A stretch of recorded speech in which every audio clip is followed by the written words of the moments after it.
네, 안녕하세요. 제가 대신해서 모두를 대표해서 말씀드리도록 하겠습니다. 이게 되게 도서관도 아니고 밤의 도서관이라고 앞에 형용사를 밤의라고 하는 것들을 달았는데요. 이 이유는 뭐 다른 게 없는 것 같아요. 그러니까 여러분이 생각하고 있는 도서관이 아니라 좀 아직 오지 않은 혹은 조금 다른 의미의 도서관을 생각해 보자라는 의미에서 밤이 도서관이라는 말에 썼습니다. 에, 이거는 동명의 책 망고일이라는 그 아르헨티나의 도서관장인 분이 쓰셨던 동명의 책에서 따온 건데요. 이분이 자기만의 도서관을 지어가는 과정을 책으로 옮긴 거였어요. 그래서 낮의 도서관이 뭔가 질서나 뭐 분류나 뭐 통합이나 뭐 이런 식으로 뭔가 이성적인 공간이라고 한다면 이게 밤의 도서관은 조금 다르게 정립된 자기만의 도서관, 분류도 무슨 기위 십진법 같은 분류가 아니라 자기만의 분류를 찾아보기도 하고 또 책을 읽는다는 행위가 밤에 읽었을 때 어떻게 다른지 좀 생각해 보기도 하고 뭐 이런 여러 가지 상상할 수 있는 도서관들의 의미를 담고 있어요. 이 도서관을 상상한다라고 하는 게 사실은 굉장히 역사적인 일이라서 여러분이 생각한 것보다 훨씬 더 많은 도서관의 모습들이 존재해 왔었고 사회에 따라서 계속 변해되어 왔습니다. 지금 보시는 페이지 보시면 도서관의 역할에 대한 기대가 변해왔다 이렇게 돼 있죠. 그 도서관에 대한 역할이 변했다는 거는 도서관이 사회에서 도서관이라는 집 건물이 가진 역할이 달라졌다는 거예요. 그러니까 예전에는 모든 책이나 모든 정보가 다 도서관에 있었을 때, 그러니까 정보가 출판이 대중적으로 꾸려지지 않았을 때, 그래서 책이 있는 장소로 가야지 연구를 할 수 있었을 그럴 때에는 꼭 도서관에 가야지 연구를 할 수가 있었죠. 많은 사람들이 책을 소유할 수 없었고 책이 그만큼 많지도 않았고 여러 가지 책이 다 모여있는 그런 장소에 가야지만 다음의 책을 쓸 수 있는 그런 장소였죠. 그래서 뭐 로마 시대 때는 뭐 당연히 거기서 기거하면서 서가에서 책을 읽고 토론하고 뭐 이런 문화가 있었고요. 꼭 로마까지 거슬러 올라가지 않는다고 하더라도 19세기 아놀드 하우저나 아니면 칼막스와 같은 그 대저자의 경우에 있어서도 그 도서관에 와서 책을 읽고 연구를 하고 그리고 또 다른 자기만의 지필의 장소로서 도서관이 이용이 됐었죠. 뭐 이런 경우도 있고요. 요즘에는 사실 도서관이 이보다 조금 더 많아지기도 하고 출판이라고 하는 게 대중적으로 보급되기도 하고 또 인터넷 문화도 있기 때문에 도서관이 좀 다른 식으로 역할이 지어진 것 같아요. 특히 그러니까 도서관이 뭐 이를테면 동사무소와 비슷하게 지역에 균등하게 편제되어 있어야 된다라는 기회 균등 차원에서의 입지적인 속성을 가지고 있기 때문에 도서관이 지역사회에서 무슨 역할을 해야 된다. 이런 역할을 지우기도 합니다. 런던에서는 도서관이라는 이름이 주는 부담감을 아이디어가 들어있는 스토어라고 해서 아이디어 스토어라는 이름으로 바꿔서 그 새로운 취업을 위한 그런 교육을 받을 수 있는 장소, 정보를 얻을 수 있는 장소로 바꾸기도 했고요. 또 시애틀 중앙도서관은 시민의 응접실이라는 이름을 도입해서 도서관을 통해서 사람들을 만나는 공간을 시에서 제공하겠다라고 하는 그런 종류의 포부도 밝히고 있습니다. 네, 뭐 한국에서도 그렇죠. 이게 여러분이 어떤 도서관에 가보면은 열람실, 서가 뭐 이런 것만 있는데 또 요즘에 생긴 도서관들 가보면은 커뮤니티 룸, 뭐 청소년 방, 동아리 방, 뭐 이런 종류의 방들이 생겨나기 시작하잖아요, 내부에. 근데 이걸 넘어서서 요즘에는 그 책을 통해서 무언가 하게 하기 위해서 그런 우드샵이나 아니 목공실, 뭐 메이커랩 이런 것들이 도서관에 들어가기도 합니다. 그러니까 도서관이 가지고 있는 그런 지역의 균분한 특성 때문에 여러 가지 지역에서 할 수 있는 역할들을 굉장히 크게 차지하고 크게 요구하기도 하는 그런 문화가 있는 거죠. 그래서 도서관이라고 하는 게 하나의 모습을 구현하려고 하는 게 아니라 굉장히 다른 종류의 세상을 구현하는 그런 모습이 될 수 있겠다라고 생각을 합니다. 앞에 페이지를 예, 조금 예, 예. 그리고 사실 본질적으로 도서관이 담는 책도 역시 많이 변해왔던 것 같아요. 여러분, 이 도서관이 지금처럼 책이 이렇게 세로로 꽂혀 있었던 도서관도 역사적으로 탄생한 도서관이죠. 두루마리로 돼 있었던 도서관은 책이 꽂히는 게 아니라 이렇게 말려있는 채로 이렇게 위에 쌓여있는 형태였다가 책을 세로로 꽂을 수 있게 되었고, 그러면서 이제 정보가 분류하기 좀 편해졌죠.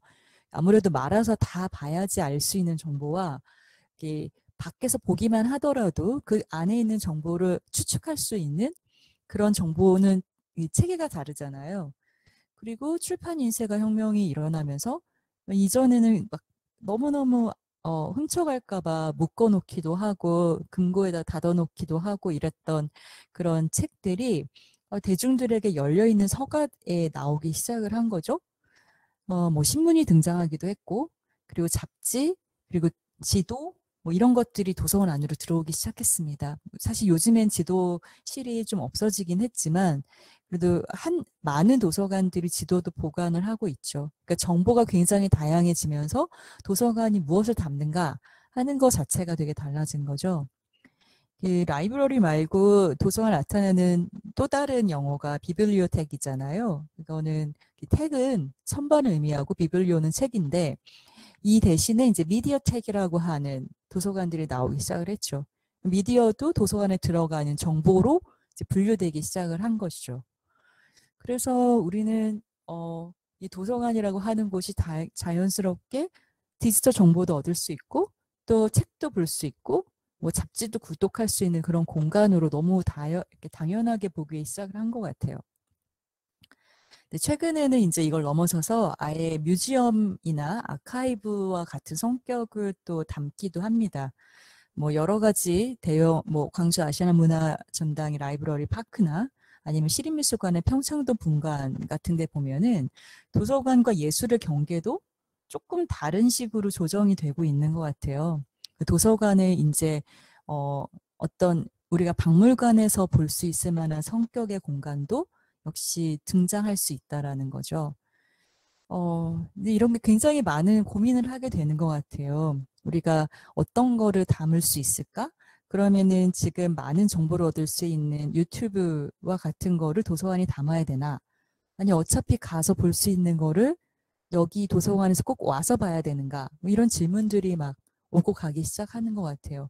그러니까 정보라고 하는 것의 범주가 늘어나면서 도서관에 무엇인가를 선별해서 담아야 되는 문제들이 계속 발생을 하게 되겠죠. 네, 그래서 다음과 같은 5개 큰 질문들이 있는데 제 마지막 질문을 보시면 방금 말씀드린 것처럼 라키비움과 같이 라이브러리와 뮤지엄과 아카이브가 같이 결합된 형태들이 도서관, 미술관, 박물관의 경계를 잃게 만들게 할 건가. 그러니까 미디어들이 막 통합되어 있는 그런 복합집들이 생겨나가면 도서관은 뭐가 되는 거지? 라는 질문이 될 수 있을 것 같아요. 그리고 무엇이든지 유튜브를 통해서 정보를 얻는 시대에 우리가 이런 개인 미디어를 우리가 정보를 봐야 되나? 아니면은 도서관이 이러다가 유튜브 플랫폼으로 대체되는 거 아니야? 뭐 이런 질문도 할 수 있을 것 같습니다. 그리고 또 지금 여러분과 저희가 이런 식으로 윈도우를 통해서 만나는 팬데믹 같은 상황들에서 도서관에 가지 않게 되었을 때 도서관은 뭐지? 도서관에 책들만 식물처럼 번식하고 있고 책을 열람하는 공간 더 이상 필요하지 않는가? 뭐 이렇게 생각될 수도 있죠. 그러니까 열람은 그쪽에서 안 하더라도 정보를 취득하는 도서관, 그러니까 정보를 보유하고 있는 도서관이 되어서 배달이 된다든지 뭐 이런 방식으로 도서관이 변화가 될 수도 있지 않을까? 그럼 책들은 더 디지털화 되는 건가? 책은 어떤 식으로 사람에게 다가올 수 있는가? 이런 생각들을 할 수도 있을 것 같습니다. 그리고 다양한 독서의 경험이 도서관 건축에 어떻게 반영될 수 있고 도서관이 제공할 수 있는 경험이 어디까지 디자인될 수 있을까? 뭐 이런 질문을 할 수 있을 것 같아요. 사실 여러분이 책을 어떻게 읽으시는지 제가 잘 모르지만 어떤 분은 누워서 읽기도 하고 어떤 분은 중얼거리면서 읽기도 하고 또 제일 많이 하는 독서 중에 하나가 그룹워크 하면서 독서를 많이 하잖아요. 같이 발표 자료를 구독한다는 그런 행위도 있고 제일 좋아하는 행위는 뭐 따뜻한 데서 책을 읽는 행위인데 제 개인적으로는 이게 도서관에서 어떤 식으로 디자인될 수 있을까 이런 궁금증이 있어요.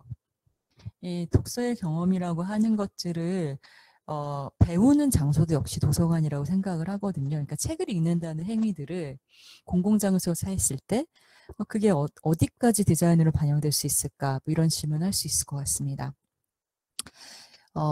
그리고 망고엘이 이야기하는 도서관 관련된 15개의 키워드 신화, 정리, 공간, 힘, 그림자, 형상, 우연, 일터, 정신, 섬, 생존, 망각, 상상, 정체성, 집 이런 걸로 지어 올린 도서관 어떤 모습인가 이런 생각을 할 수 있을 것 같아요. 저는 여러분들이 되게 구체적인 도서관의 모습들을 상상하기 위해서는 어쨌든 간에 여러분이 생각하는 일종의 도서관에 대한 정의들이 필요할 거라고 생각을 하고 상상에 기대어서 지어 올려야 되지 않은가라는 생각을 하고 있습니다.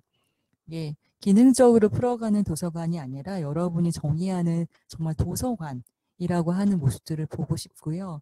그런 질문들을 담아서 이 도서관 공모전에 재밌게 넣어주실 수 있으면 좋을 것 같습니다. 이상입니다. 네, 감사합니다. 저희 그래서 지금 바로 다음 페이지 보고 계시는 것은 지난번 심포지움에서 나왔었던 질문에 대해서 강혜린 소장님과 이치훈 소장님께서 해주셨던 말을 제가 정리해 놓은 건데요. 이렇게 궁리하는 과정들을 학생 여러분들이 책으로 제출물을 제출해 주시면 좋을 것 같습니다. 거기에 대한 이야기를 제가 이제 뒤에 잠깐 말씀을 드릴 텐데요. 저희 지금 참가 신청 받고 있죠. 11월 9일부터 받기 시작을 해서 내년 1월 18일까지고요. 각각의 팀별로 지원 신청 가능합니다. 제출은 1월 25일부터 2월 5일까지 진행이 되고요. 그 제출물의 형태는 책입니다. 주요 내용은 이제 건축 설계 공모전이니까 당연히 디자인하는 부분과 함께 구동될 프로그램도 함께 제시를 해주시면 좋을 것 같습니다. 그 아래 자세한 내용들은 확인해 보실 수가 있고요. 1차 제출물이 이제 책인데 판형이 A5로 지금 진행이 되고 그 나머지 것들은 거의 다 다양한 변주가 가능한 자유예요. 그래서 그렇게 한번 재미있는 제출물들을 기대를 해 보겠습니다. 근데 그 중에서 필수적으로 좀 포함을 해 주셔야 될 것들이 이제 이러한 내용들이에요. 그리고 제가 매번 이렇게 공모전을 받을 때마다 늘 받는 게 개인정보 이름이랑 학교 쓰시면 안 되고요. 참가번호만 써서 보내주시면 될 것 같습니다. 제본한 과제물 2부 보내주시고 이 모든 것은 방문 접수, 뭐 퀵배송, 택배 모두 받지 않고 우체국 등기로만 받는다는 점, 특히 박스 포장은 하지 마시고 서류 봉투에 간결하게 넣어서 보내주시면 감사하겠습니다. 이렇게 해서 받은 학생분들의 그 작품을 통해서 저희가 이제 1차 심사를 진행하고요. 1차 심사 이후에 이제 최종 공개 심사를 이제 진행을 할 예정입니다. 아마 그때가 일정이 최종 공개 심사가 3월 13일 토요일이거든요. 그래서 그때는 학생분들을 직접 만나 뵙고 공개 심사를 할 수 있기를 바랍니다. 네, 그렇게 하면 될 것 같고 제가 나머지는 화면을 좀 띄워놓고 말씀을 드리도록 할게요.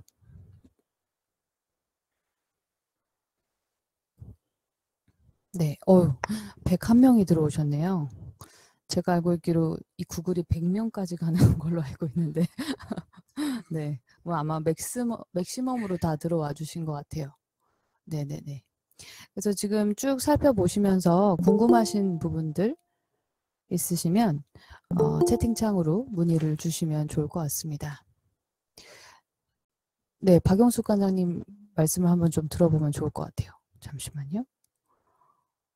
여기 네, 계시네요. 네. 관장님, 저희 주제에 관련해서 지난번에 심포지움에서 워낙 좋은 얘기 많이 해주셨었는데 뭐 그것과 별개로 얘기해 주셔도 좋고 또 이렇게 다시 한번 온라인으로 마주하는 이야기들을 또 잠깐 해주셔도 좋을 것 같습니다. 네, 반갑습니다. 잠시만요. 제가 예, 들리시나요? 들리세요? 예, 반갑습니다. 제가 밤의 도서관이라는 그 매력적인 제목에 혹해서 참여를 하게 되었는데요. 오늘 예, 참여를 계획하고 계신 분들이 어떤 질문을 할지도 많이 기대가 됩니다. 강혜린 선생님 말씀해 주신 것처럼 도서관에 대한 상상, 이라는 그 말이 저를 또 굉장히 설레게 만드는데요. 지금 특히 올해처럼 이렇게 겹겹이 여러 가지 어려움을 겪고 있고 아마 이런 시기를 거치면서 그동안 우리가 봐왔던 사회 변화의 흐름이 훨씬 더 빨라지고 아주 가파르게 진행되지 않을까 하는 생각이 드는데요. 그러면서 점점 도서관이 굉장히 중요하다, 절실해진다는 생각이 들어요. 그런데 그걸 딱 뒤집어 보면 그 사회가 요구하는 그 도서관의 역할을 하기에 지금의 도서관들이 그럴 준비가 되어 있는가를 생각하면 먼저 도서관의 변화가 더 절실하다는 생각이 들거든요. 그래서 이렇게 도서관에 대한 새로운 상상을 나누는 장이 마련됐다는 게 굉장히 개인적으로는 고마운 일입니다. 아마 그냥 도서관 하면은 관자 때문에 이제 큰 건물 하나를 이제 생각하기가 쉬울 것 같은데요. 아까 강혜린 선생님 말씀해 주신 것처럼 예전에는 이제 막 두루마리로 책이 만들어지기도 했고, 뭐 양피지, 뭐 그 파피루스 같은 게 만들어지기 전에는 점토로 구워서 점토판 한 장 한 장이 책으로 만들어지기도 했었는데, 그때마다 이렇게 서가 형태도 달랐잖아요. 그러니까 아주 구체적으로 저희 같은 경우도 지금 이렇게 막 신문 뭐 스크랩이라든가 아주 작은 뭐 밤플렛들, 지역에서 다양한 활동을 소개하는 안내물들, 뭐 논문, 나아가서는 영상, 동영상 같은 걸 이렇게 볼 수 있는, 그러니까 태블릿 정도도 그냥 책처럼 이렇게 꽂아둘 수 있는 그런 서가를 만들어 보자. 저희도 계속 그런 궁리를 하고 있거든요. 그러니까 건축을 하시는 분들이 꼭 커다란 집을 한 채 완성해서 지어야 되는 거 아니죠, 이번에. 그러니까 어떤 작은 가구라든가 어떤 장치라든가 굉장히 다양한 게 이렇게 상상되고 실험될 수 있으면 좋겠다는 그런 생각, 기대가 듭니다.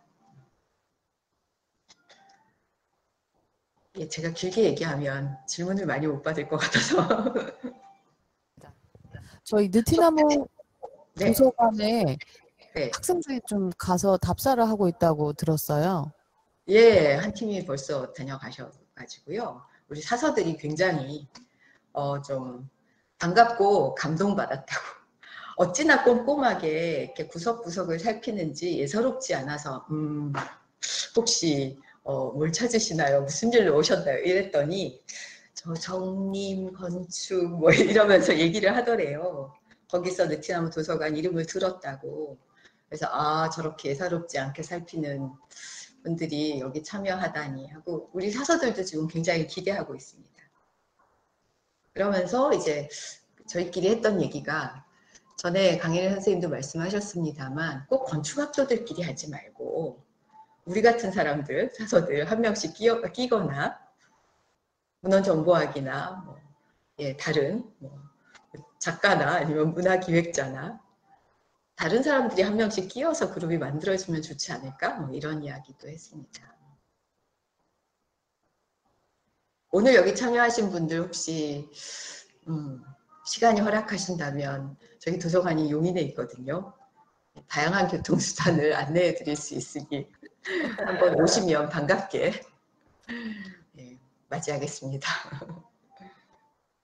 저희 실제로 건축학원이 그 건축학과 학생들 아니어도 다른 네. 학과 학생들이랑 같이 팀을 이뤄가지고 만들어낼 수가 있거든요. 그래가지고 말씀하셨던 대로 재미있는 아이디어들이 많이 나올 수 있을 것 같아요.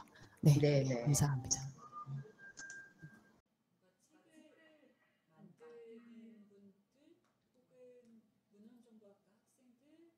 교과 학생들, 뭐 책을 편집하는 디자이너들 같이 하시면 훨씬 더 좋을 것 같아요. 이게 네네. 여러분이 건축적 상상을 되게 단단하게 하기 위해서는 실제로 그런 많은 논의들과 고민들을 같이 할 수 있는 파트너들이 필요한데 미리 만나본다 생각하시고 같이 해보는 것들을 좀 권장하고 싶습니다. 네. 사실 저희가 그런 얘기를 할 때는 저는 도서관에서 앞서 박영숙 선생님하고 강혜린 소장님 말씀 이어서 이야기하자면 도서관은 이 공모전에서 열려 있는 것처럼 건축가 혼자만으로 만들 수 있는 대상은 아닌 것 같아요. 저희도 도서관과 관련된 프로젝트들을 수년간 진행을 해오면서 느낀 점은 모든 도서관들이 자기만의 이야기를 가지고 있고 그 도서관이 위치한 어떤 지역의 문화로부터 그리고 그 도서관을 방문하는 사람들로부터 자유로울 수가 없는 거죠. 그래서 굉장히 로컬리티를 띠고 있고 동시에 그 도서관을 만들어내는 사람들, 그러니까 건축뿐만 아니라 그 도서관 안에 들어가는 그 내용을 구성해내는 사람들의 그런 부분들이 어떻게 보면 핵심적인 부분이고, 건축을 하는 사람 입장에서는 그 도서관을 구성하고 있는 여러 가지 그 에이전트들에 대한 이해가 없이 좋은 도서관 설계할 수 없을 거라고 생각이 되고요. 물론 이제 이 정림 학생 건축상이 뭐 아주 근사한 건물을 설계해야 된다 이런 제안을 가지고 있는 거는 아니기 때문에 네. 일단 뭐 근사하면 좋겠지만 하여튼 그런 도서관을 둘러싼 여러 주체들이 어떻게 움직이고 있는가 이런 것들 좀 파악할 필요가 있지 않나 싶어요. 네.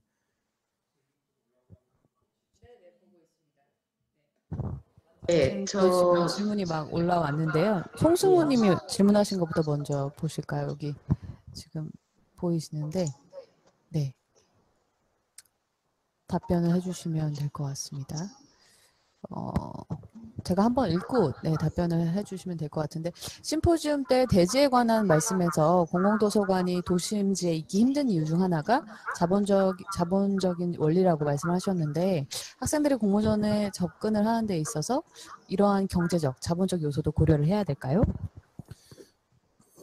그거 고려하다 보면은 원하는 사이트를 찾기가 힘들 것 같고요. 그 도서관에 대한 주제의식과 연관해서 반드시 이 자리에 이 도서관이 만들어져야 된다라고 하는 어떤 당위를 설명할 수 있다 그러면 그런 요소들은 지금 우리가 이 공모전에서 고민해야 될 부분은 아닌 것 같아요. 도서관 공모전의 주제를 도서관으로 잡은 이유 중에 가장 큰 이유 중에 하나도 어찌 보면 도서관역 안에서 건축이 제공할 수 있는 어떤 프로그램들 이런 것들 좀 더 세심하게 들여다보기 위함이거든요. 근데 그 중에 사실 또 중요한 부분이 현대사회를 살아가는 아주 바쁜 사람들한테 사실 가까운 어떤 접근성이라고 하는 게 공공성이 아주 중요한 전제가 되는 부분이기 때문에, 그래서 아마 도서관이 아주 교외 지역이나 공원 같은 그런 공간에 기부 체납으로 지어지는 이런 현실에 대해서 좀 문제의식을 가지고 계시는 것 같고요. 그래서 뭐 직가나 이런 것들을 고민하시기보다는 본인이 생각하고 있는 어떤 도서관의 주제를 잘 드러낼 수 있는 어떤 사이트, 그런 것들을 선정하는 것까지가 저희가 평가를 해야 되는 부분에 포함이 됩니다. 네. 지금 관장님께서는 말씀을 안 하고 계셔서 목소리가 안 나가는 걸로 알고 있고요. 두 번째 질문은 제가 답을 해드릴게요. 표지 관련해서 문의해 주셨는데, 제출물 표지에 참가번호의 이미지나 제목 등은 기입해도 되냐고 물어보셨는데, 네, 됩니다. 이미지하고 참가번호까지는 되는데요. 이름이랑 대학교가 안 돼요. 네. 두 번째 질문 드릴게요. 내러티브 아키텍처 등의 비실체적인 건축물을 설계해도 될까요? 사실 되게 고민을 했었던 부분인데, 아니요. 예, 내러티브를 충분히 건축으로 좀 풀어주셨으면 좋겠어요. 그러니까 저희가 그때도 말씀드렸지만, 학생들이 프로그램을나 아니면은 공모전이 아니라 보통 설계를 할 때도 너무 쉽게 공간을 생각하는 것 같아요. 가구가 놓아지면 그게 뭐 책장이랑 의자, 뭐 책상이 있으면 다 도서관인 것처럼 하는 경우가 많은데 그렇지 않고 적극적으로 좀 상상했으면 좋겠다고 생각이 들고요. 그래서 규모를 규정한 거거든요. 그리고 너무 작은 것들을 안 해보면 되게 그 어려움 때문에라도 좀 더 많은 생각을 해내시지 않을까라는 생각을 합니다. 네, 감사합니다. 또 이제 면적 관련해서 질문이 왔는데요. 연면적 2,400에서 3,300 내외의 공간이라고 공지가 되어 있는데 조경 면적이 포함되는지, 그리고 연면적이 훨씬 더 큰 설계를 진행해도 되는지 여쭤보시고, 또 어떤 분은 이 연면적을 여러 대지로 나눠서 서로 다른 위치의 사이트에 존재하게 해도 되는지 여쭤보셨습니다.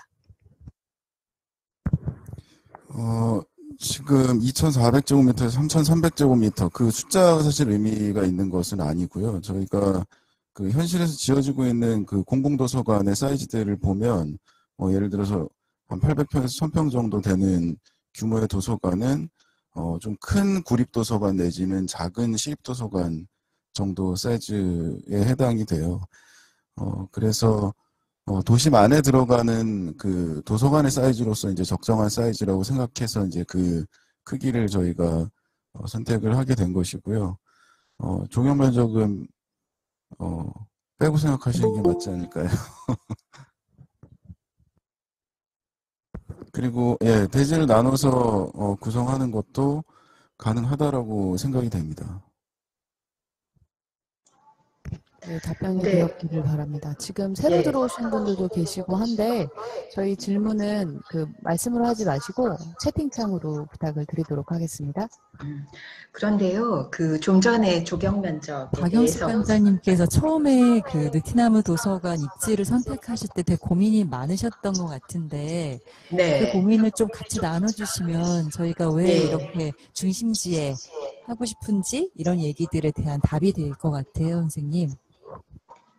네, 저희가 땅을 찾아다니느라고 지금 위치에서 한 5km, 반경 5km 안에 정말 구석구석 발품을 팔고 다녔는데요. 그랬던 큰 이유가 돈 때문이었죠. 조금이라도 이제 좀 비용을 줄일 수 있는 데를 찾았는데 조금 들어가면 심지어 한 5분의 1 정도로 그 평당 가격이 아주 줄어드는 그런 곳이 있었어요. 그런데도 결국 지금 이 위치를 선택할 수밖에 없었던 게 저희가 건물을 짓기 전에 6년 정도를 이제 그 아파트 상가에서 도서관을 운영하고 있었거든요.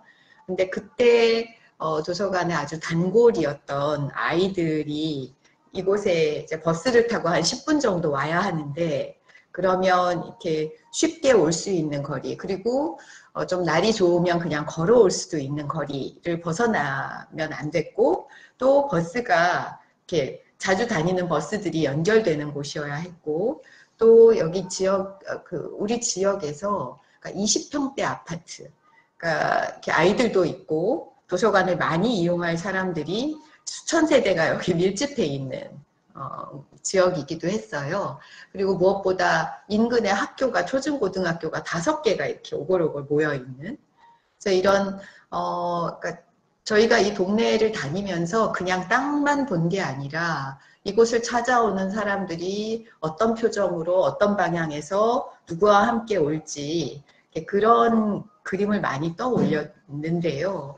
그래서 도서관이라는 건 정말 이렇게 이용돼야 하는, 그래서 쉽게 찾아올 수 있고 특히 아주 일상 속에서 쉽게 올 수 있어야 하는 그래서 그런 면을 고려하지 않을 수가 없었습니다. 그리고 사실 뭐랄까 제가 건축가는 아니라서 잘 모르지만 대지의 모양과 이제 주변 환경과의 관계도 되게 중요한 것 같아요.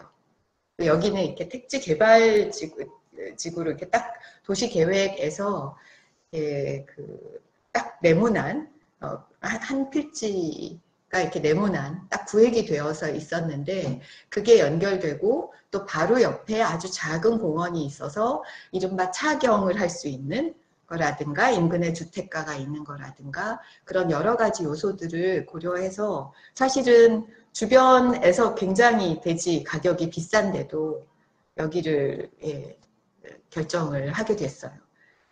그리고 사실은 그 토지의 그 용도를 변경하느라고 10개월이 걸렸는데요. 그렇게 하면서까지 이 자리를 고집했는데 지금 돌이켜 생각해도 그럴 만한 이유가 충분했다고 생각합니다. 근데 저 한 가지 질문이요. 조경 면적은 뺀 면적이라고 말씀하셨잖아요. 그러니까 면적 숫자에서는 빠지더라도 올해 저희가 특히 이 어떤 식물들을 볼 수 있는 그런 5개 공간이 어우러진 그런 도서관이 많아지면 좋겠다는 생각을 많이 했어요. 그러니까 저희는 지금은 저희가 이제 작물들도 거의 다 추수를 하고 근데 이 뒤에 보이시는 그 폴딩 도어를 열면 텃밭 연습장이 있거든요. 그리고 바로 바깥에는 작은 공원이 있는데 특히 올 한 해 이렇게 보내면서 저 바깥 공간이 넉넉하지는 않지만 그 공간이 아주 쓰임새가 있었거든요. 그래서 만약에 이런 거리두기 상황 같은 게 또 장기화될 경우에 뭐 꼭 그렇지 않더라도 이렇게 아주 작은 공원처럼 그런 녹색을 볼 수 있는 공간들이 같이 있으면 참 좋겠다는 생각은 들었습니다.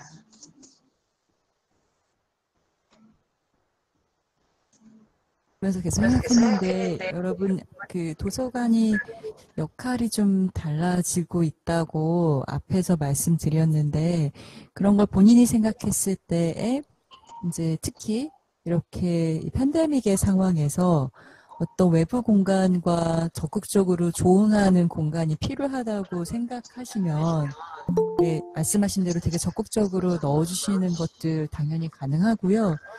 연면적에 대한 부분 아주 정확하게 지키지는 않으셔도 되지만 뭔가 규모가 너무 작게 하고 의미만 드러내려고 하는 작업이 되지 않게 하기 위해서 네, 그렇게 말씀을 드린 거였습니다. 네, 감사합니다. 지금 또 질문들이 있어서 한번 제가 읽고 답변해 주시면 좋을 것 같아요. 지금 학생들이 하려고 하는 부지에 건축물이 혹시 있다면 그 건물이 없다고 가정을 하고 사이트를 설정하는 게 가능할까요? 네, 가능하고요. 기존의 건물을 유사한 규모, 그러니까 주어진 그 연면적 규모 내에서 기존의 건물을 리노베이션 하는 것도 가능하다고 봅니다. 네. 심지어는 하나의 규모가 아니라 여러 개 엮어서 그 규모를 만드는 식으로 리노베이션도 가능하고요. 뭐 이를테면은 조그만 것들은 좀 모아주고 하나는 뭐 없애고 신축을 하고 이런 것도 가능합니다. 그러니까 중요한 거는 그 대지를 선정하는 이유인 것 같아요, 오히려. 그러니까 접근성이라고 하는 것들을 어떻게 해석하는지, 주변 환경이 어떻게 이 도서관이 있어서 좋아지는지를 상상하고 그 공간을 계획하는 거가 더 주가 됐으면 좋겠어요. 네, 감사합니다. 그 얘기와 연관해서 공모전 작품을 구상할 때 학생들이 실험적인 방향과 현실적인 방향 중 어떤 마인드를 갖고 공모전에 임하는 게 좋을까요? 실험적이거나 현실적이거나 그 프로젝트의 중심을 관통하는 어떤 핵심적인 스테이트먼트가 사실 제일 중요한 것 같고요. 그게 얼마나 분명하게 보이는지가 중요할 것 같습니다. 그러니까 모르겠어요. 실험적인 것과 현실적인 것의 어떤 경계가 어디에 존재하는지 사실 입장에 따라서 다 다를 수 있기 때문에 네, 그 핵심적인 어떤 주장하고자 하는 바, 내가 어떤 그 도서관 건축에 관한 어떤 관점, 태도 이런 것들이 사실 굉장히 중요한 부분이 아닐까 생각이 되고, 그래서 그거를 심사위원들한테 사실 드러내는 방식도 그냥 우리가 전통적으로 지금까지 해왔던 어떤 건축의 프레젠테이션 방식이 아닐 수도 있겠다라는 생각도 들고요. 네. 아까 이제 서두에 책을 실제로 만드시는 분들, 혹은 도서관을 운영하시거나 혹은 도서관을 기획하시는 분들, 학생들하고 이렇게 팀을 이뤄가지고, 다양한 분야의 이 학생들이 팀을 이뤄가지고, 말하자면 그룹 띵킹 하는 그 과정에서, 그 과정이 되게 중요할 것 같아요. 네. 그거는 이제 건축에서 주로 사용하는 프레젠테이션이나 혹은 그 표현의 방식들을 넘어서는 다른 어떤 표현 혹은 그 커뮤니케이션의 방식들을 활용할 수 있다라고 하는 이야기이기도 해서 네, 그런 부분들을 좀 고민을 많이 해보셨으면 좋겠습니다. 네, 감사합니다. 그 초반에 막 아이디어를 서로 나누실 때 학생들이 책을 제출하면 되게 특이한 제출물이 나올 수도 있겠다 말씀해 주셨었잖아요. 그래서 뭐 그런 방식들도 다양하게 있을 수 있으니까 여러 가지 고민을 해봐 주시면 좋을 것 같습니다. 질문들 계속 받고 있을게요. 네. 네, 저는 이 실험적인 방향과 현실적인 방향에 관한 거가 사실 어려운 부분일 텐데 저희는 그러니까 현실이라고 하는 게 어떤 의도를 쓰셨는지 잘 모르겠지만 현실도 잘 읽었으면 좋겠어요. 그러니까 이게 여러분들이 면적이나 아니 도서관에 관해서 가지고 있는 기존의 관성들을 좀 없앴으면 좋겠다라는 게 가장 큰 거고요. 관성적인 생각이 아니라 진짜 어떤 집일 수 있을까? 혹은 어떤 집이어야 하는가? 그런 주장이 있었으면 좋겠어요. 그러니까 책을 꽂아 놓으면 그것이 도서관인가? 이런 종류의 생각들을 좀 하면서 봤으면 좋겠고요. 예, 아주 기대하고 있습니다. 예, 저도 같은 의견인데요. 저는 지금 현실이 실험적인 걸 요구하는 현실이라고 생각해요. 네. 아이고. 예, 안 들리시나요? 네, 잠시만요. 네, 예. 방금 앞에 말씀이 안 들렸는데 다시 말씀 부탁드릴게요, 관장님. 네. 예, 저는 지금 우리 현실이 실험적인 걸 요구하는 현실이라고 생각해요. 그러니까 현실적이라는 게 강혜련 선생님 말씀하신 대로 관성적으로 이어져 온 게 정확한 표현인 것 같습니다. 그러니까 사실은 섬세하게 들여다보면, 그러니까 현실의 어느 부분을 바라볼 것이냐, 현실의 어디에 초점을 두고 어떤 시선으로 바라볼 것이냐에 따라서 되게 달라질 것 같은데요. 저희 같은 경우 공간을 되게 많이 이렇게 바꾸거든요. 그러니까 가구나 이런 걸 다 움직일 수 있게 만들어 놓기도 했고, 이렇게 재배치를 하면서 사람들의 새로운 어떤 관심, 호기심을 불러일으키기도 하고, 또 정말 기능적으로 필요해서 공간을 바꾸기도 하는데요. 그럴 때 가만히 사람들을 바라보고 있으면, 그러니까 뭐 이렇게 앉아있는 사람의 뒷모습, 발 뒤꿈치, 그리고 책상 위에 놓여있는 책, 그러니까 뭐 굉장히 두꺼운 책을 들고 읽다가 가서 꽂을 때 그 책이 어떻게 꽂히는지 막 이런 걸 보면 아, 저 책이 자꾸 모서리가 해지고 망가지는 이유가 있구나. 그런 걸 보면서 저희가 시중에 판매되지 않는 책꽂이를 그냥 목공소에서 만들기도 하고요.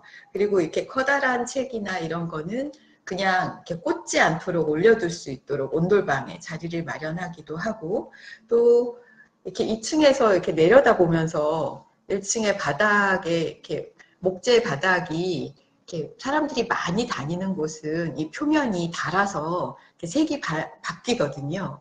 그런 걸 읽으면 이렇게 동선이 읽히는 거예요. 그럼 그 동선을 따라가면서 좀 더 사람들이 어떤 반전처럼 반갑게 만날 수 있는 그런 자료를 그 코너에다 놓는다든지.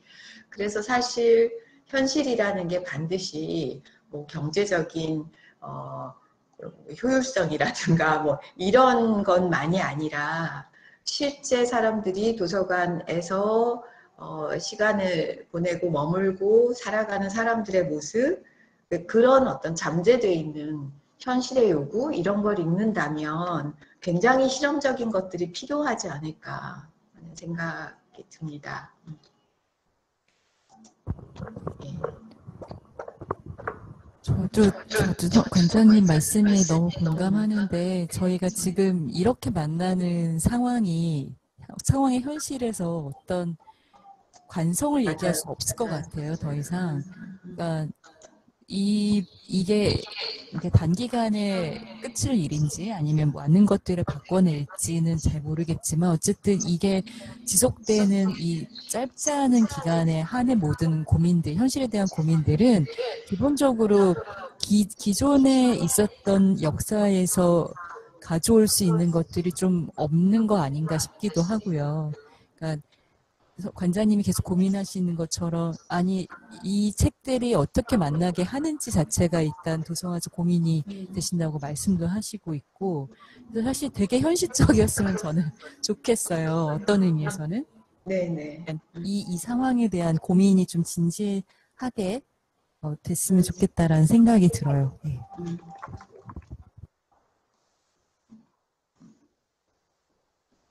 네. 지금 접수 후에 저작권을 문의하셨는데요. 잠시만요. 소리가 계속 나요? 네네. 저작권 문의하셨는데 저작권은 학생분한테 있고요. 사용 활용권이 이제 저희 정신건축문화재단과 학생 모두에게 있을 예정입니다. 네.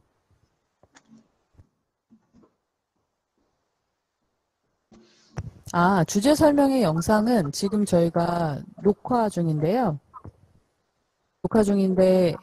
네. 이게 지금 정상적으로 녹화가 되는지에 대한 여부를 확인 후에 제가 편집을 잘 해서 유튜브에 올릴 예정입니다. 네. 책의 형태 중에서 입체적으로 나오는 책의 형태도 가능한가? 이렇게 딱 열면 훅 올라오는 뭐 그런 뭐지? 협업북. 네, 팝업북 같은 그런 형태예요. 네, 가능할 것 같아요. 그게 설계 디자인을 효과적으로 보여준다고 판단이 되시면 그렇게 보여주셔도 괜찮을 것 같습니다. 네. 혹시 올라프 엘리아슨이라는 작가 아시죠? 예, 찾아보시면 너무 많이 나올 텐데 올라프 엘리아슨의 집에 관한 책이 있어요. 그 책이 뭐냐면은 그 자기가 설계한 집의 단면들을 몇백 페이지로 만들어 놓은 거예요. 그러니까 책을 읽으면서 계속 단면이 나오는 책이거든요. 책의 단면들이. 뭐 이를테면 그렇게도 할 수 있는 거죠. 그래서 여러분이 보여줄 수 있는 부분들이 책으로 길게 서술하라는 게 아니라 보여줄 수 있는 형식을 조금 더 다차원적으로 할 수 있지 않을까라는 생각이 들어요. 한번 찾아보시면서 뭔가 재미있는 아이디어들을 더 구상할 수 있을 것 같아요. 예. 강수영님이 올라프 엘리아슨 작업을 이야기하셨기 때문에 이제 그런 형식으로는 만드시면 안 되는 거죠. 네. 근데 이제 그 방금 말씀하신 거랑 덧붙여서 저희가 거기도 명시가 되어 있거든요. 제본의 형태는 가산점에 해당되지 않는다고요. 그러니까 뭐 비싸게 양장본으로 한다거나 뭐 실제본으로 정성스럽게 하신다고 해서 어떤 가산점의 문제가 있는 건 아니고요. 생각하시는 디자인과 설계 방향과 효과적으로 제한할 수 있는 형식이면 어떤 형태도 가능할 것 같습니다.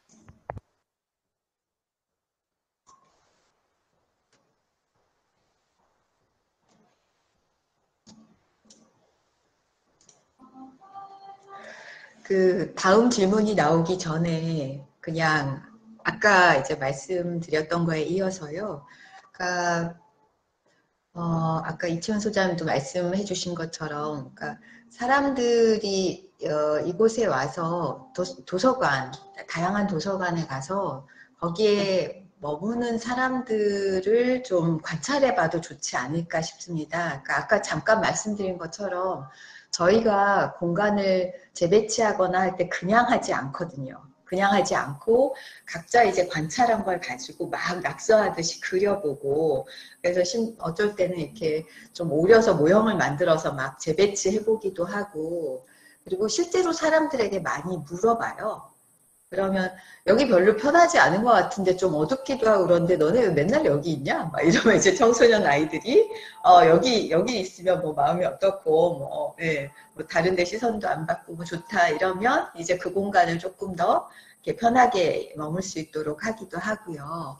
그래서 좀 숨어 있을 공간이라든가 좀 아니면 이렇게 드러나 보이고 싶어하는 공간을 바랄 때도 있고요. 그래서 사람들을 좀 만나보거나 관찰해보거나 해도 좋을 것 같은데 그걸 꼭 도서관만이 아니고요. 왜 대체 멀쩡한 집 놔두고 카페에 가서 앉아있어야 숙제가 잘 된다고 할까? 그럼 뭐 의자가 좋아서 그런가? 뭐 음악 때문인가? 뭐 분위기인가? 이런 여러 가지 생각을 해볼 수 있을 텐데 다양한 공간에서 도서관에서 볼 수 있을 만한 장면? 이런 걸 좀 떠올릴 수 있는 데서 사람들을 보고 그 공간을 좀 읽고 거기서 좀 영감을 얻어서 이렇게 구현해 볼 수 있지 않을까. 그래서 반드시 그 사서들만이 아니라 그냥 도서관 이용자들, 뭐 다른 공간에 온 사람들을 만나서 얘기해봐도 좋겠다는 생각이 드네요.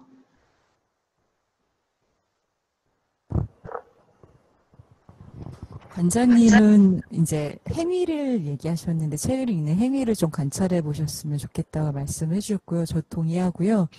저는 이제 관장님이 더 얘기해 줄 수 있는 부분이긴 하겠지만 책을 어떻게 보여줄까도 좀 고민해 봤으면 좋겠어요. 맞아요. 예. 저희가 몇 해 전에 이제 도서관, 인테리어를 하는 도서관이 있는데 그 도서관이 정책 전문 도서관이었어요. 근데 정책 도서관은 사실은 보여줄 수 있는 분류법이 정책 도서관을 그냥 십진법으로 분류해주면 너무 똑같은 거예요. 한 곳에 다 몰려있는.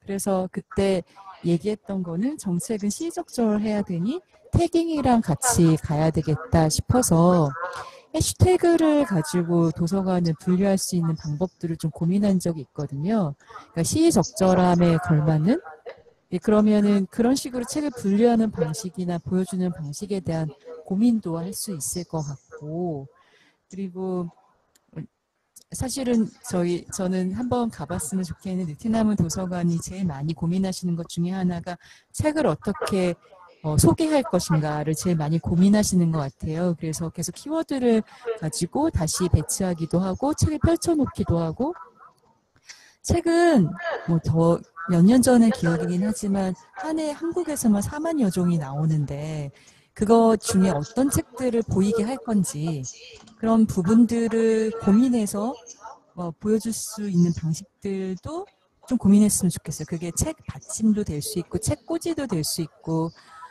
아니면은 거기서 출발해서 이제 도서관까지 규모를 키우면서 생각을 키울 수도 있을 것 같거든요. 예. 그리고 덧붙여서 책만이 아니고요. 지금 선생님 말씀하신 분류가 저는 그 만겔의 그 밤의 도서관이 많이 익혔으면 했던 이유가 지금 우리가 그 십진 분류에서 좀 벗어나야 할 때인데 자꾸 거기에 너무 매여 있는 것 같아서 아쉽거든요. 그래서 저희는 기본적으로 십진 분류를 합니다만 사람들이 저희 도서관에 던지는 질문들을 가지고 분류 주제어들을 계속 만들고 있어요. 그래서 그 주제어로 컬렉션이 지금도 100개가 넘는데 그냥 그렇게 꽂아 놓거든요. 그러니까 뭐 최근에 만든 그 분류가 그러니까 사회과학, 무슨 자동차 공학 뭐 이런 식으로 분류를 하는 게 아니라 궁극의 게으름뱅이 1.5도 생존을 위한 멈춤 이런 게 그냥 분류 주제어예요. 그리고 라떼는 말이야. 그래서 영어로는 라떼 이즈 홀스도 분류가 있고요. 그리고 BTS 방탄현상의 사회학이라는 분류도 있습니다. 데이트 폭력은 사랑 싸움이 아니다. 이게 그냥 분류 주제어예요. 근데 이 주제어들이 말을 거는 힘이 굉장히 세더라고요. 그래서 저희가 이 분류 주제어가 눈에 확 잘 들어오도록 그 분류 사인을, 서가에 붙이는 사인을 만드는 걸 굉장히 많이 고민하고 여러 가지 시도를 했었거든요. 그래서 지금 선생님 말씀하신 그런 책을 어떻게 보여줄 것이냐에서 책 자체를 어떻게 배치하고 꽂아두고 얹어놓고 하는 것만이 아니라 그 공간 또는 서가의 사인물 같은 거에 대해서도 좀 고민해 보면 좋겠다는 생각이 듭니다. 저희는 그걸 말을 건다고 표현하는데요. 사람들에게 도서관은 학교가 아니기 때문에 무슨 이렇게 어떤 과업을 정해놓고 교과목을 놓고 가르치려고 하지 않잖아요. 그냥 이렇게 넌지시 말을 걸고 거기서 동기유발이 돼서 뭔가를 하면 그냥 응원하고 북돋우는 방식인데요. 그래서 말을 거는, 말하지 않으면서 말을 거는 그런 장치들이 되게 중요한 곳인 것 같아요. 네, 감사합니다. 저희 또 질문이 있는데 그 질문 또한 형식에 대한 거네요. 책에 필수적으로 포함되어야 하는 요소가 있나요? 밤의 도서관 같이 글로만 작성된 제출본도 가능한가요? 가능하지요.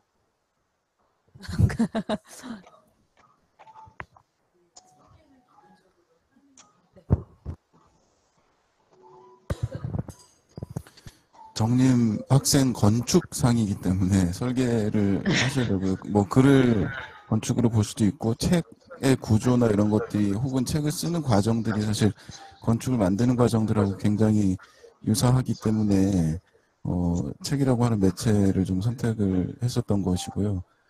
하지만 그 책 안에 담겨져야 될 내용은 그냥 텍스트뿐만이 아니라 실제 이제 그 공간을 가진 건물 그 도서관에 관한 내용들이 아마 들어가 있어야 되지 않을까 그렇게 생각이 됩니다.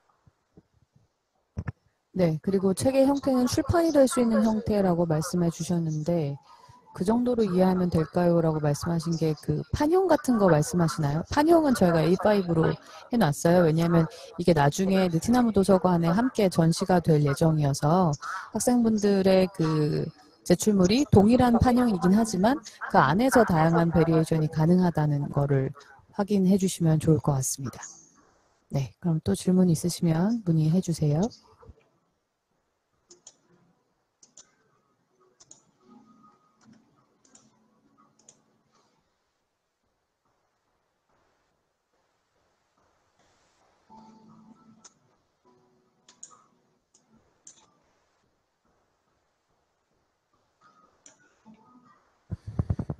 박용숙 관장님이 아까 이제 말씀하신 부분에서 저도 좀 더 이어서 이야기하고 싶은 부분이 박용숙 관장님 그 느티나무 도서관에서 질문을 던지고 그 질문에 대답하는 어떤 그 큐레이션의 형태로 그 질문에 대답하는 책들을 그 독자들한테 소개하고 뭐 이런 그 작업들을 쭉 진행을 해오셨고 그게 얼마 전에 그 팩토리에서 전시를 갤러리 팩토리에 전시를 한 적도 있고 그래서 그 질문이라고 하는 게 되게 또 중요한 키워드 중에 하나일 것 같아요.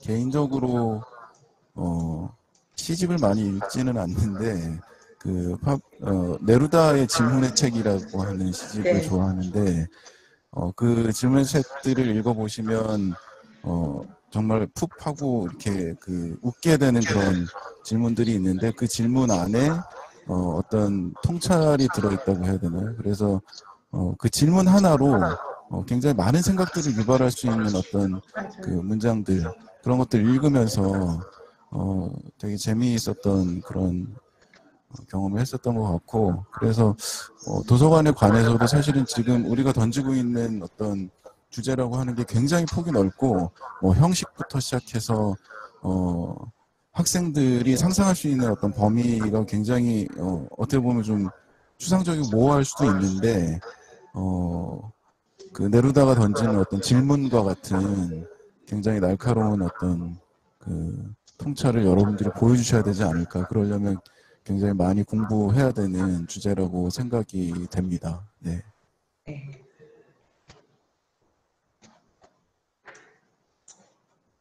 질문이 지금 또 와서 말씀을 드릴게요. 도서관이 포함할 수 있는 영역이 자유롭게 설정이 가능한지, 예를 들어서 일반적인 도서관이나 전자도서관, 디자인 라이브러리로 존재하는 것처럼 이렇게 영역을 자유롭게 설정해도 되는지 물어보셨는데요. 예, 좋습니다. 근데 뭐라 그러지? 그런 영역을 설정하는 거에 걸맞은 집이었으면 좋겠어요. 그러니까 영역을 설정한 이유와 그다음에 거기에 걸맞는 형태이었으면 좋겠습니다. 그렇게 계속 쫓기다 보면 많은 생각들을 좀 하실 수 있을 것 같아요. 네, 그리고 그거 연결해서 책의 디지털 매체를 통한 영상 재생 기기를 포함해도 될지 물어보셨는데, 네네. 그 심포지움에서도 말씀하셨지만 사실 베트남 도서관에서 이미 DVD나 뭐 관련 디지털 매체들을 대여해주고 있기도 해서요. 아마 뭐 포함해도 괜찮을 것 같은데요. 위의 질문 다시 말씀을 또 드리면, 제출물은 꼭 한 권의 책이어야 하나요? 예를 들면 전집과 같이 여러 권의 책으로 묶어서 내도 되는지 물어보셨어요. 전집과 같이 여러 권의 책이라고 하면 어떤 걸 말씀하시는지 모르겠는데, 저희가 사실 그런 걱정을 했었어요. 누군가가 이거 재본의 형태가 자유로우니까 이렇게 그림들을 쭉 해가지고 그냥 하나로 엮어서 이거 책이다라고 해서 내고 그걸 받을 수 있는지에 대한 고민을 조금 했었는데, 한 권의 책이기는 해야 될 것 같아요. 근데 전집과 같이 묶는다는 게 그게 효과적으로 저희 건축상 공모전에 적합한지는 잘 모르겠네요. 네. 그러니까 조금만 더 포커스를 맞추셨으면 좋겠는 게, 저희가 다양한 베리에이션이 가능하다고는 했지만 독특하게 내는 게 정답은 또 아니어서요. 건축 공모전이니까 그 설계 디자인을 효과적으로 제시할 수 있는 포맷으로 내주시면 좋을 것 같습니다. 바로 또 질문 이어서 받을게요. 도서관에 필수적으로 포함되어야 할 공간이나 프로그램이 있다고 생각하시나요? 책이 하나도 없는 도서관도 가능하다고 생각하시는지 궁금합니다. 네, 박은서 교수님께서 한번 네, 말씀해 주시면 재밌을 것 같은데. 제가 얘기하나요? 네네, 한번 그냥 의견을 주셔도 좋을 것 같아요. 예, 그냥 높아심에 말씀드리는데, 지금까지 많은 도서관들이 그냥 혼자 가서 이렇게 조용하게 앉아서 주로 묵독의 공간, 묵독이라기보다는 사실 공부방으로 많이 썼죠. 근데 그것만이 아니라 낭독과 토론이 같이 이루어질 수 있는 그런 공간들을 저는 필수적이라고 얘기한다면 그런 공간이 좀 일단 필요하다는 생각이 들어요. 왜냐하면 이제 지식이라는 것의 성격이 제가 이렇게 계속 동사가 되고 있다.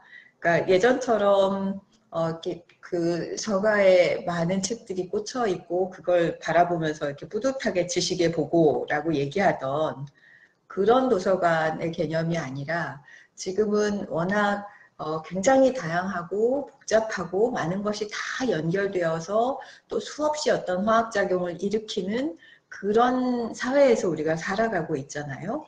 그래서 일상에서 맞닥뜨리는 문제들이 어떤 한 권의 책, 마치 교과서에서 이렇게 한 단원이 끝나고 확인학습 문제에서 답이 딱딱딱 정해져 있는 그런 지식으로 살아갈 수 있는 세상이 아니기 때문에 사람들이 함께 일상을 공유하면서 자신의 경험과 어떤 생각, 질문 이런 걸 서로 공유하면서 이렇게 영감을 주고받고 자극도 받고 이렇게 같이 하나의 답을 맞춰보는 게 아니라 그냥 어떤 길을 찾아가는 그런 관계가 도서관에서 이루어지는 어떤 정보활동, 독서 이런 데서 굉장히 중요한 몫을 차지한다고 생각해요. 아마 갈수록 그게 더 중요해질 거고요. 그런 면에서 아까 강혜린 선생님이 처음에 보여주신 영상에 그 라키비움이라는 그 용어도 나왔는데, 저는 아직까지는 미술관, 박물관하고 도서관은 아주 중심이 되는 역할은 그래도 크게는 차이가 좀 있다고 생각하지만, 아카이브의 기능이 도서관에서 점점 더 필요해지고 있다. 왜냐하면 좀 전에 말씀드린 것처럼 지금 우리가 살아가면서 경험하고 그걸 통해서 얻는 어떤 암묵지, 지혜, 이런 걸 나누는 과정, 관계가 굉장히 중요하기 때문에 그게 다 출판물로 만들어지는 건 아니잖아요. 다 출판사에서 ISBN 달고 나오는 건 아니라서 다양한 형태로 만들어지는 어떤 작은 기록들을 저희 같은 경우는 동네에서 매주 막 굉장히 여러 건의 기록을 수집하게 되거든요. 이 공간에서도 뭐 세미나 무슨 워크숍, 뭐 그냥 수다 모임, 굉장히 많은 모임들이 있는데, 그럼 거기서 계속 뭐 녹음 자료도 나오고 이렇게 그냥 만든 자료집 같은 것도 나오는데, 저희가 거기에다 어떻게든지 그 도서관 책 라벨도 붙이고 그걸 등록을 해서 같이 검색되도록 하거든요. 이런 게 앞으로 아마 원하지 않더라도 계속 늘어날 수밖에 없을 겁니다. 그래서 저는 이렇게 사람들이 함께 모일 수 있는 어떤 커뮤니티 공간, 그게 뭐 열람실 한복판이어도 좋고요. 그리고 그런 과정이 기록물로 다 담겨서 그 기록이 보존되고 또 사람들에게 공유될 수 있는 공간이 필요하다고 생각하고요. 하나만 더 말씀드린다면, 보이지 않는 공간. 그러니까 도서관에서 보이지 않는 공간이 더 잘 설계되어야 운영이 잘 될 거라고 생각하는데, 그 중에서는 이 도서관을 운영하는 일하는 사람들을 위한 공간, 그런 것도 이렇게 어딘가 도서관에 가서 좀 잘 살펴보시고 거기에 대해서도 어떤 아이디어를 내보셔도 좋을 것 같습니다. 책이 하나도 없는 도서관. 비워놓고 시작할 수도 있겠죠. 사람들이 책을 가지고 모여서 만들어갈 수도 있는. 네, 감사합니다. 저희 김민성님 질문을 다시 한번 좀 확인을 해봐야 될 것 같은데 계속 보고 계신지 모르겠는데요. 책의 디지털 매체를 통한 영상 재생기기를 포함해도 될까요가 저희 제출물 책에다가 말씀하시는 건 아니시죠? 저희가 제출물 안에는 그런 걸 넣으시면 안 되는 거고, 도서관에 들어가는 책 중에서 이제 뭐 영상 재생기기들이 있는 경우도 있었던 얘기를 아까 잠시 했었던 거였고요. 저희 제출물 책에 넣는다는 얘기를 물어보신 건지 한번 다시 채팅창에다가 써주시면 좋을 것 같습니다. 네. 그러면 제출물 얘기예요? 그랬을 것 같아요. 안 되죠. 그렇죠. 네, 제출물에는 그런 라즈베리파이나 스마트폰을 분해하여 넣으시면 안 됩니다.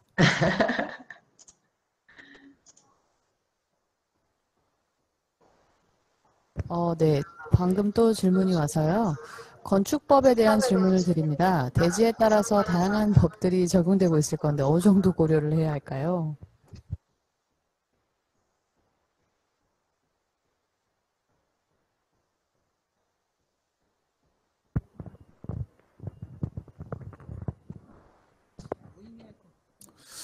네.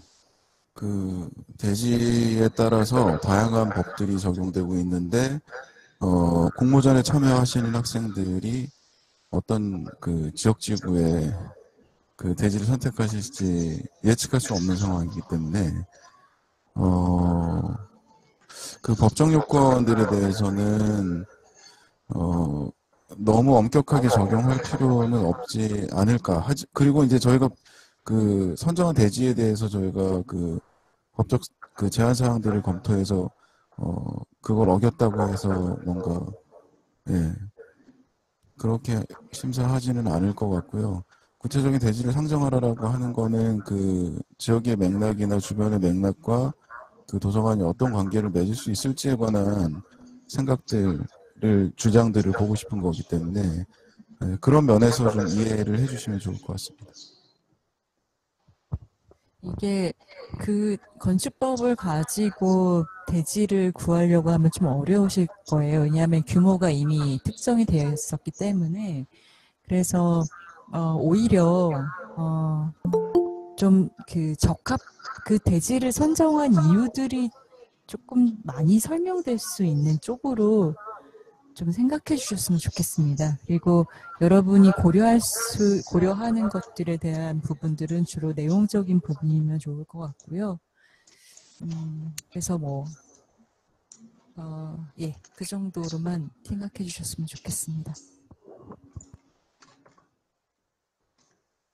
네, 지금 되게 원만하게 질의응답이 되고 있는데 또 질문을 더 이상 받지 않아도 충분할 것 같기도 해서요. 저희가 한 10분 내외로 정리를 할 예정인데요.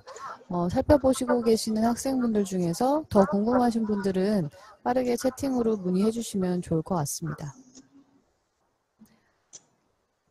이게 대부분 영상으로 뭔가를 하다 보면 그냥 녹화본이 올라오겠지 하고 이제 안일하게 생각하게 되는 경우들이 종종 생기는데 저희가 이번 주제 설명회 녹화가 지금 약간 좀 어려움이 있을 것 같아서 백업으로 촬영하고 있긴 하거든요. 그런데도 혹시 모르니까 궁금하신 건 지금 물어보시고 궁금증을 해결하셨으면 좋겠습니다.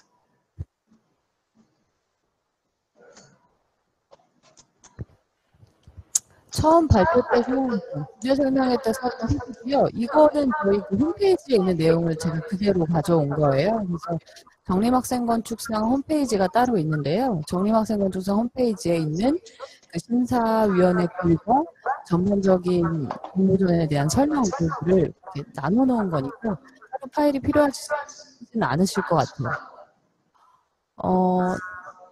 심사위원분께서 언급하신 집이라는 책의 작가가 누구인지 알 수 있을까요? 집? 질문의 집.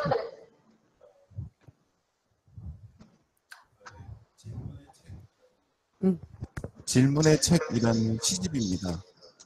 네, 제가 파블로 네루다. 것 같은데 네루다라고 하는 작품의 질문의 책.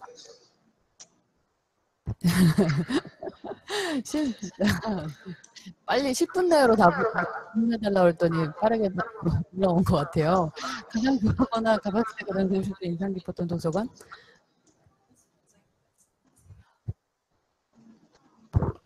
박영숙 관장님이 좋아하시는 도서관이 되게 궁금합니다. 안 들리셨나요? 관장님. 네, 답 안 하고 넘어가도 될까요? 네.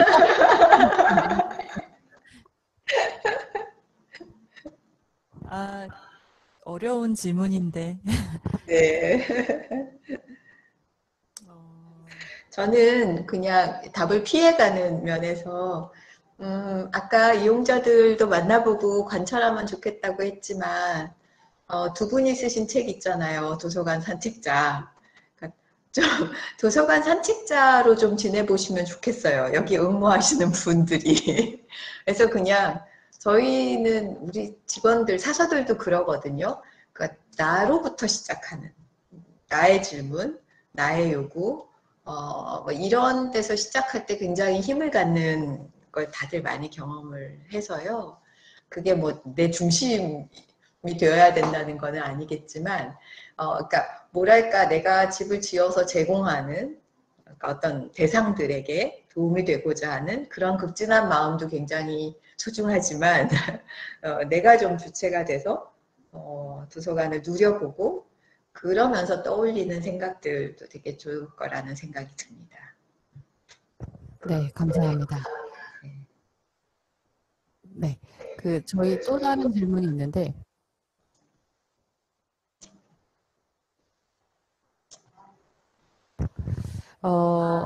책 안에 QR코드를 집어넣는 것도 포함이 불가한가요? 라고 물어보셨는데요.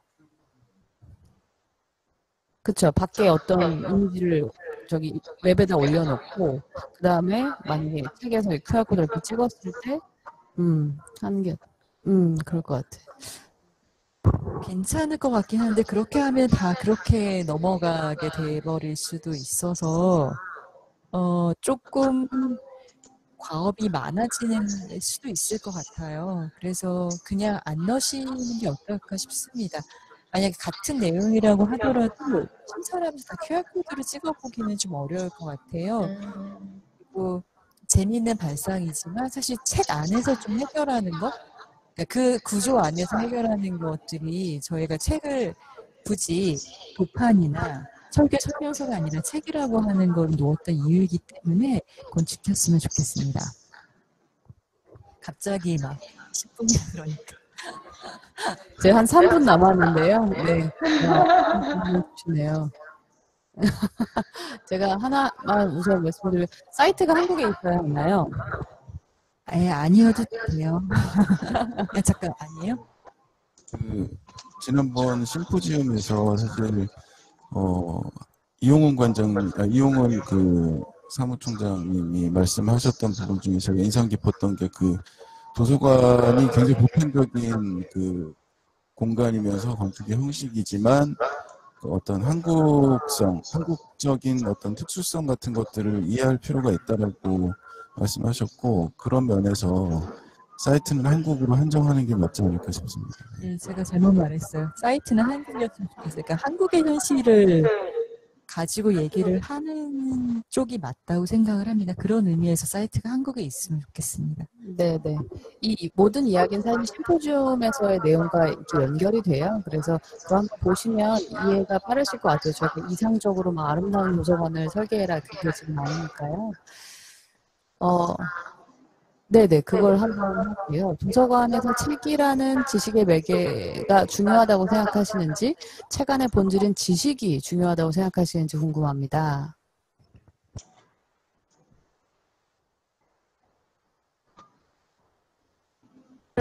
또 박영수 관장님께 여쭤봐도 될까요? 이게 저희가 너무 또 막 이렇게 질문들이 길어지고 너무 좀 공모전과 좀 이렇게 거리가 있는 되게 철학적인 질문인 것 같기도 해서요. 조금 고민을 해볼게요. 잠시만요. 바로 다음 질문으로 좀 가면 1차 과제 후 제가 이거 간단하게 대답드릴 수 있는 거 먼저 말씀드리겠습니다. 1차 과제 후 다른 과제가 또 주어지나요? 아닙니다. 이 1차 과제 하고 나서 바로 최종 공모인데요. 그때는 1차 과제에서 나오셨던 내용들을 디벨롭 하셔서 이제 공개 심사에서 바로 만나 뵈면 될 것 같아요. 그 다음에 그 위에 있는 질문. 밤의 도서관에 나온 당나귀 도서관의 임시적인 도서관 공간에 대한 심사위원분들의 생각이 궁금합니다. 라고 하셨는데요. 아, 그렇군요. 네. 그 지식의 매개와 그걸 같이 질문하신 분이 하셨기 때문에 그거는 어느 정도 말씀을 드리면 될까요? 저는 좋은 답이 아니에요. 네. 아니요, 좋은 답이 아니지만 둘 다 중요하다고 생각하는데요. 이걸 두 가지 중에 선택할 게 아닌 것 같아요. 그러니까 본질인 지식, 그 안에 담긴 지식이 중요하기 때문에 그걸 공유하기 위한 매체인 책이 되게 중요하고, 저는 개인적으로 이 책이 가진 물성, 그러니까 책이라는 매체는 인류 역사상 굉장한 발명품 이라고 생각하고 앞으로도 아마 오랫동안 지속되지 않을까. 그러니까 물론 저도 디지털 매체를 늘 이용하고 전자책도 굉장히 많이 봅니다. 근데 여태까지 인류의 진화 상태라든가 이 책이 제본되어 있는 책이 가진 인쇄물의 물성이 가진 장점은 그건 대체하기가 쉽지 않을 거라고 생각해요. 그래서 전 둘 다 중요하다고 하면 속상하실까요? 지읒, 티읒, 미음님?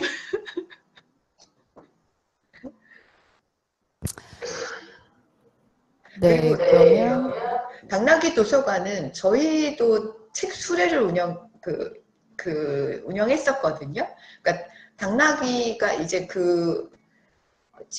콜롬비아였나요? 거기가? 그러니까 오지 마을, 그러니까 이렇게 띄엄띄엄 집이 있는 그 산간 벽지에 사는 사람들을 이렇게 당나귀에다가 책을 싣고 찾아가는 건데요.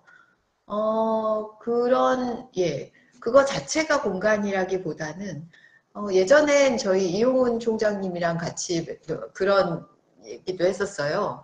이렇게 주차장만 지어놓고 이렇게 띄엄띄엄 가옥이 있는 그런 시골 마을에서는 낮 시간에는 다 이동버스가 나갔다가 이렇게 모이면 그 안에 책을 싣고 있는 버스들로 주차장에 이렇게 또 보기 좋게 도서관이 되는 그런 이야기도 하셨었는데, 예, 지금 뭐 그 건축물에서 저희도 그 책 수레를 가지고 이 동네 막 미장원 빵집 막 돌아다니느라고 그 수레를 만들고 그 수레를 세워둘 공간을 또 마련하고 그랬는데, 그런 게 일부 그 건물 안에 포함될 수 있지 않을까 하는 생각도 듭니다. 그게 아마 그 지역, 대지를 둘러싼 그 지역 주변 환경에 대한 해석을 하면 그런 것도 추가해 볼 수 있나요? 있지 않나요? 있지 않을까 싶습니다. 네, 맞습니다. 네, 감사합니다. 이제 질문을 간단하게 대답할 수 있는 것만 먼저 말씀드리면, 심사에는 네, SOA 건축가 두 분이 참여하십니다. 마지막 질문 정리하고 저희 오늘 주제 설명에 마무리 짓겠습니다. 책이라는 것은 분야가 많은 것만큼 작가의 생각을 표현하는 것도 책의 유형에 따라 달라질 것이라고 생각을 하시는데, 2025년을 완공한다는 것을 계획하고 한다면 미래적인 관점에서 공모전을 참가하는 학생들의 책의 유형이 비현실적인 소설의 형태라고 정했을 때 계획하는 도서관이나 프로그램 등이 비현실적으로 보여주어도 괜찮은가요? 그러게요. 이게 2025년 완공이라고 저희가 그때 그렇게 이게 완공이 2025년이라고 했을 때 이걸 비현실적인 소설의 형태로 인식하는 게 적절할까요? 약간 질문이 좀 어렵네요. 그러니까 지금 이야기가 좀 어려운데, 그러니까 미래에 봤을 때 그러니까 미래에 초점을 맞춰서 프로그램을 제안하는 거로 받아들여야 될까요? 저는 뭐 그건 괜찮다고 생각해요. 근데 이게 모든 SF, 공상, 과학 소설이 정말 정확하게 현실에 기반을 하거든요. 그렇죠. 그러니까 맞아요. 미래를 상상한다는 건 사실 현실에서 떨어질 수 없는 내용이기 때문에 그게 그렇게 비현실적으로 보여지지는 않을 거라고 생각을 합니다. 예. 네, 모두 질문에 답이 충분히 되셨을 것 같아요. 처음으로 진행하는 거긴 하지만, 이렇게 온라인으로 하는 거긴 하지만, 또 온라인으로 진행을 해보니까 학생분들이 다양한 질문을 주실 수가 있었던 것 같습니다. 네, 오늘 오후 5시부터 시작을 해서 1시간 반가량 이렇게 참여해 주셔서 정말 감사드리고요. 저기 멀리 용인에서 참여 함께 해주신 우리 느티나무 도서관의 박영숙 관장님께 다시 한번 감사드린다는 말씀 맞습니다. 네. 저희는 그럼 또 뭐 질문이 딴 게 없죠? 네. 그러면 오늘 저희 주제 설명회는 여기까지 마무리 짓고요. 더 궁금하신 사항이 만약에 있으시다면 저희 정림학생건축상 담당자 메일이 따로 아래 하단에 있거든요. 그래서 그쪽에서 문의를 주시면 될 것 같습니다. 아마 대부분의 뭐 주제에 대한 이야기는 이미 건축가분께서 다 설명을 해주셨기 때문에 담당자가 드릴 수 있는 대답은 그 공모전 형식에 대한 일정에 대한 정도의 답만 드릴 수가 있을 것 같고요. 네, 저희 모쪼록 재미있는 작품들 많이 기대하도록 하겠습니다. 그러면 다음에 또 인사드리도록 할게요. 감사합니다. 고맙습니다. 고맙습니다.